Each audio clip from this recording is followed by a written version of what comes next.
आज है 7 फरवरी 2024। आज का करंट अफेयर पहला क्वेश्चन है कि हाल ही में सुरक्षित इंटरनेट दिवस कब मनाया गया। तो ये मनाया गया है 6 फरवरी को। अब हम फरवरी के जितने भी इम्पोर्टेंट क्वेश्चन हैं उसको देखेंगे। तो 1 फरवरी को भारतीय तट रक्षक दिवस मनाया जाता है। 2 फरवरी को विश्व आर्द्र भूमि दिवस मनाया जाता है और 4 फरवरी को अंतर्राष्ट्रीय मानव बंधुत्व दिवस, विश्व कैंसर दिवस मनाया जाता है। अब हम अगला क्वेश्चन देखते हैं। सेकंड नंबर का क्वेश्चन है कि हाल ही में जारी ब्रांड गार्जियनशिप इंडेक्स में कौन शीर्ष पर रहे हैं। तो कौन शीर्ष पर रहे हैं, ये रहे हैं मुकेश अंबानी। अब इससे रिलेटेड क्वेश्चन है उसको देखेंगे कि रिलायंस इंडस्ट्रीज लिमिटेड के दूरदर्शी नेता मुकेश अंबानी ने ब्रांड फाइनेंस द्वारा प्रतिष्ठित ब्रांड गार्जियनशिप इंडेक्स 2024 में भारतीय अधिकारियों के बीच पहला स्थान और विश्व स्तर पर प्रभावशाली दूसरा स्थान हासिल किया है। यह मान्यता अंबानी को सत्या नडेला, सुंदर पिचाई, टिम कुक और एलोन मस्क जैसे प्रसिद्ध वैश्विक नेताओं से आगे रखती है। अब हम तीसरा नंबर का क्वेश्चन देखेंगे कि हाल ही में देश के पहले डिजिटल राष्ट्रीय पुरालेख संग्रहालय की आधारशिला कहाँ रखी गई है। तो ये रखी गई है हैदराबाद में। केंद्रीय संस्कृति मंत्री जी किशन रेड्डी ने हैदराबाद के सालार जंग संग्रहालय में देश के पहले डिजिटल राष्ट्रीय पुरालेख संग्रहालय मतलब digital national museum of epigraphy की आधारशिला रखी है। इसे भारतीय पुरातत्व सर्वेक्षण द्वारा स्थापित किया जा रहा है। इसमें विभिन्न भाषाओं और कालखंडों के लगभग 1 लाख प्राचीन शिलालेख रखे जाएंगे। अब हम अगला क्वेश्चन देखेंगे। क्वेश्चन नंबर 4 करा कि हाल ही में किस राज्य सरकार ने मुख्यमंत्री वयोश्री योजना शुरू करने का फैसला किया है। तो ये महाराष्ट्र सरकार। 27वें राष्ट्रीय युवा महोत्सव का आयोजन नासिक में किया जाएगा। महाराष्ट्र पुलिस का नया डीजीपी रश्मि शुक्ला को नियुक्त किया गया है। देश की सबसे बड़ी अर्थव्यवस्था के रूप में महाराष्ट्र ही उभरा है। पुणे ने सबसे बड़ी पढ़ने की गतिविधि का गिनीज वर्ल्ड रिकॉर्ड हासिल किया है। ये एफडीआई प्राप्तकर्ता के रूप में देश में महाराष्ट्र ही शीर्ष पर रहा है। महाराष्ट्र सरकार सुरेश वाडकर जो हैं वो लता मंगेशकर पुरस्कार देगी। मतलब महाराष्ट्र सरकार सुरेश वाडकर को लता मंगेशकर पुरस्कार देगी। और महाराष्ट्र ने राजा भालिंदर की ट्रॉफी भी जीती है। महाराष्ट्र ने लेक लड़की योजना को मंजूरी दी है। अब हम अगला क्वेश्चन देखते हैं। 5 नंबर का क्वेश्चन कह रहा है कि हाल ही में अहमद अवद बिन मुबारक किस देश के नए प्रधानमंत्री बने हैं। तो ये यमन हो जाएगा। बर्नार्डो अरेवलो ग्वाटेमाला के नए राष्ट्रपति बने हैं। चाड के नए प्रधानमंत्री के रूप में सक्सेस मसरा को चुना गया है और कांगो लोकतांत्रिक गणराज्य के नए राष्ट्रपति के रूप में फेलिक्स त्सेकेदी को चुना गया है। फिर मिस्र के राष्ट्रपति ने 89.6% वोट के साथ तीसरा कार्यकाल जीता है।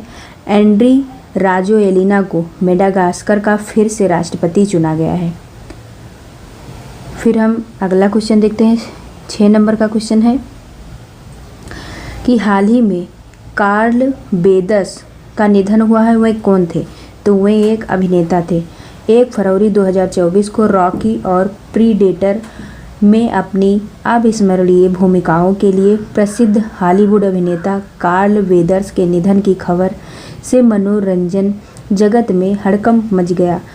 अमेरिका स्थित एक प्रमुख मीडिया आउटलेट हेडलाइन द्वारा की गई घोषणा से हॉलीवुड में एक युग के अंत को चिन्हित किया गया।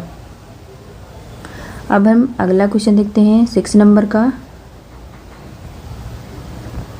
कि हाल ही में किसे outstanding business women of the year का पुरस्कार मिला है। तो ये मिला है डॉक्टर बीना मोदी को। मोदी एंटरप्राइजेज की प्रतिष्ठित चेयरमैन डॉक्टर बीना मोदी को प्रतिष्ठित outstanding business women of the year पुरस्कार से सम्मानित किया गया है। Indo American chair of commerce ISCC द्वारा आयोजित एक विशिष्ट सम्मेलन में भारत के रक्षा मंत्री राजनाथ सिंह द्वारा उन्हें दिया गया। यह सम्मान उद्योग में उनके असाधारण नेतृत्व और योगदान को रेखांकित करता है। अब हम अगला क्वेश्चन देखते हैं। क्वेश्चन है कि हाल ही में इंडिया एनर्जी वीक 2024 का आयोजन किस राज्य में किया जा रहा है? तो ये गोवा में किया जा रहा है। गोवा में 10वीं शताब्दी का कदम शिलालेख मिला। गोवा के काजू को GI टैग मिला। गोवा के मुख्यमंत्री ने स्वयंपूर्ण ई-बाजार लॉन्च किया। भारत का पहला लाइट हाउस उत्सव गोवा में हुआ। गोवा सरकार ने अपने सरकारी अस्पतालों में IVF ट्रीटमेंट फ्री किया है। गोवा के मुख्यमंत्री ने the biodiversity Atlas of मायम village का अनावरण किया। गोवा दुनिया की सबसे बड़ी राष्ट्रीय पुरुष प्रतियोगिता की मेजबानी करेगा। अब हम अगला क्वेश्चन देखते हैं। क्वेश्चन है कि हाल ही में 9 नंबर का क्वेश्चन है कि हाल ही में बिम्स्टेक एक्वेटिक्स चैंपियनशिप पहली बार कहाँ आयोजित की गई?